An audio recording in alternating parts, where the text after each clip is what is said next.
हाय जेमिनाइज, कैसे हैं आप लोग। मैं आप लोगों के लिए टैरो रीडिंग लाई हूँ फ्रॉम 1 जुलाई टू 10 जुलाई 2024। तो देख लेते हैं क्या है आप लोगों के लिए मैसेजेस। ये एक जनरल रीडिंग है तो ये सबके साथ रेजोनेट नहीं होगी। ओके, मिथुन राशि के लिए मैसेजेस 1 टू 10 जुलाई। 1 टू 10 जुलाई मैसेजेस दें जेमिनाई। 1 टू 10 जुलाई 2024 लव मैसेजेस दें, प्लीज एंजल्स गाइड करें। जेमिनाई 1 जुलाई टू 10 जुलाई 2024 love messages.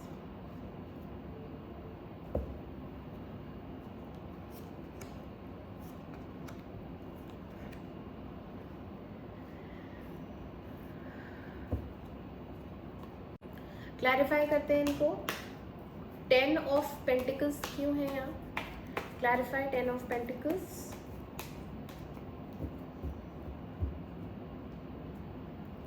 clarify 10 of Pentacles.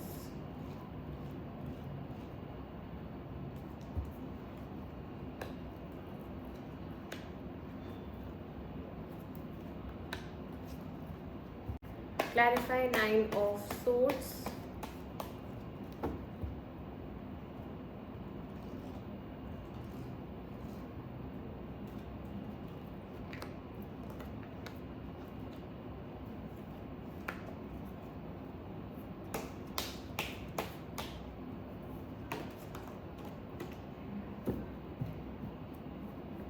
Clarify Justice. Clarify Justice.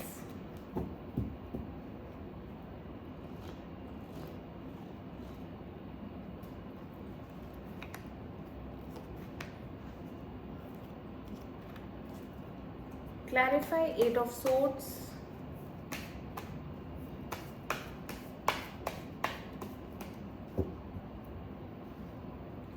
Clarify 8 of Swords.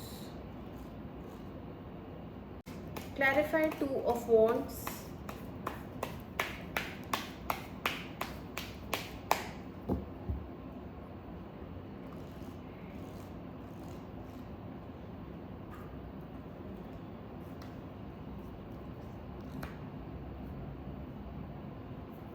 Gemini आपकी रीडिंग स्टार्ट करते हैं। तो यहाँ पे एक एंडिंग हो चुकी है, बट आपने उसको एक्सेप्ट नहीं कर रखा है कि वो एंड हो गया है रिश्ता। आप अभी भी रिवाइव करना चाहते हैं, या ऐसी एक उम्मीद है कि वो इंसान वापस लौट के आएगा, क्योंकि पैशन बिल्कुल ख़त्म नहीं हुआ है। उस इंसान के प्रति आपका अट्रैक्शन बहुत ज़बरदस्त है, पैशन बहुत ज़बरदस्त है, और बहुत एडमायर करते हैं आप उस पर्सन को। हो सकता है वो एक फेमिनिन एनर्जी है, आप मैस्कुलिन हैं, एंड आप उसको देखते हैं तो आप बस देखते ही रह जाते हैं। इतनी चार्मिंग है, इतनी अट्रैक्टिव है, और इतनी एनर्जेटिक है, आपको ऐसा लगता है कि उस जैसा तो कोई है ही नहीं।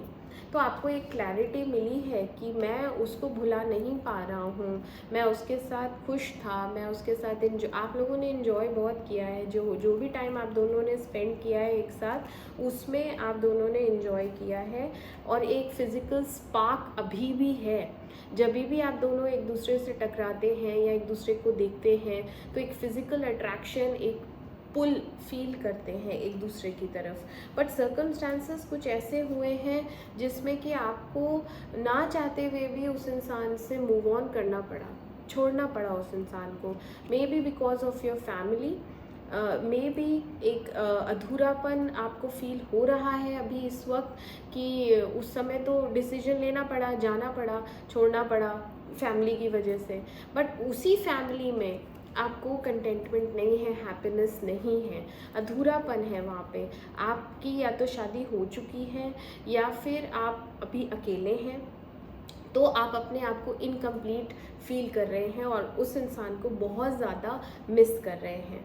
ठीक है, तो शुरुआत में मिसिंग एनर्जी मुझे ज़्यादा दिख रही है, एज वेल एज रिकन्सिलिएशन के लिए ऐसा लग रहा है कि मिस इतना ज़्यादा करेंगे कि मन करेगा कि उस इंसान के पास वापस चला जाऊं, क्योंकि उसके बिना जीना बहुत मुश्किल हो रहा है। हाँ, बट आप क्या करेंगे, आप अपने आप को सप्रेस करेंगे, अपने इमोशंस सप्रेस करेंगे, एकदम कोल्ड होता नहीं है, सुन्न बना लेना अपने आप को। यहाँ देखो 6 ऑफ सोड आया है, ठीक है। कभी आप सोचते हैं कि वापस चला जाता हूँ उसके पास, ये डिस्टेंस में से बेयर ही नहीं हो रहा है, इतना डिस्टेंस क्यों है हम दोनों के बीच, है ना। कभी तो आप सोचते हैं रिकनसाइल कर लें, फिर कभी आप सोचते हैं कि नहीं, मैं अपने इमोशंस को दबा दूंगा, मैं कभी इमोशनल डिसीजन नहीं ले सकता।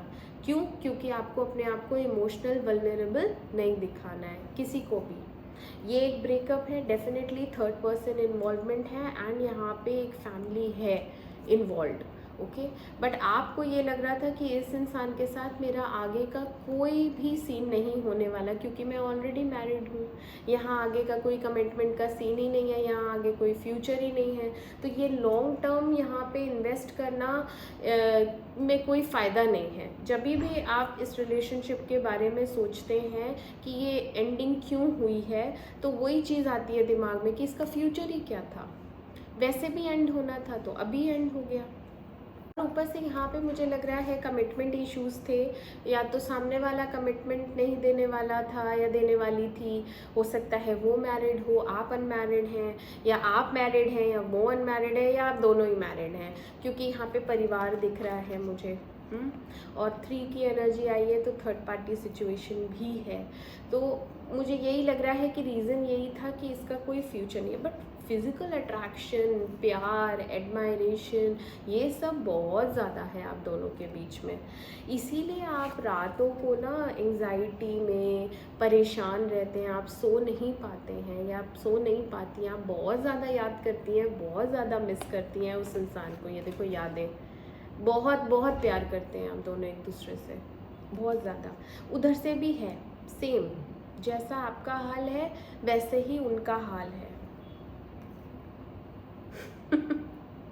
हाँ, बट आप होपफुल हैं, मिडिल में आप होपफुल हो जाएंगी, आप भगवान से प्रे करेंगी, आपको एक उम्मीद जागेगी, कुछ तो ऐसा होगा आप दोनों के बीच में कि आपकी उम्मीद जागेगी, एक पॉजिटिव अप्रोच आपको लगेगी कि कुछ होप्स हैं अभी भी इस रिलेशनशिप में, हो सकता है रिवाइव हो जाए, क्योंकि जो प्रेजेंट सिचुएशन है उसमें तो आप बिल्कुल भी खुश नहीं हैं, आपको वो सिचुएशन अच्छी ही नहीं लग रही है, आप यादों में ही हैं मिडिल में, ठीक है। लास्ट के दिनों में क्या हो रहा है, लास्ट के दिनों में यही, जिससे नो कांटेक्ट चल रहा है, जिससे भी आप अपनी फीलिंग्स हाइड कर रहे हैं, उसके साथ एक कम्युनिकेशन दिख रही है, उसके साथ एक अपॉर्चुनिटी दिख रही है रिकनसाइल करने की, और इस बार डिवाइन जस्टिस मिलेगी आपको, यहाँ पे प्रकृति न्याय करने वाली है, इक्वल गिव एंड टेक करने वाली है, जितना आपने दिया है, जितना भी प्यार आपने उस इंसान को दिया, आपको वापस मिलने वाला है, ठीक है। और वो इंसान भी इस रिलेशनशिप को रिपेयर करने के लिए मेहनत करेगा, एफर्ट्स डालेगा, सामने से वो इंसान आपको कांटेक्ट करने वाला है, आप बस भगवान से प्रे करते रहिए, आप भगवान से प्रे करती रहेंगी और भगवान आपकी इच्छा पूरी करने वाले हैं। लास्ट के दिनों में यहाँ पे उस इंसान की तरफ से एक मैसेज आएगा, और वो मैसेज होगा एक ऐसा जेस्चर जिसमें हो सकता है वो सॉरी फील करे, या फिर वो आपको अपना फीलिंग्स एक्सप्रेस करे, या फिर एक छोटा सा हाय हेलो वाला जेस्चर रहेगा, तो उसकी तरफ से कम्युनिकेशन आपको रिसीव होगा। बट इतनी जल्दी नहीं होगा, सोच समझ के एक 10-12 दिन लेके वो इंसान आपको कॉल या मैसेज ज़रूर करेगा, कांटेक्ट ज़रूर करेगा। ओके जेमिनी, तो ये थे आपके मैसेजेस, और मैं मिलती हूँ आपसे आपकी अगली रीडिंग में। तब तक के लिए मेरे चैनल अमेजिंग टैरो को लाइक करें, सब्सक्राइब करें। Do take care of yourself, bye bye.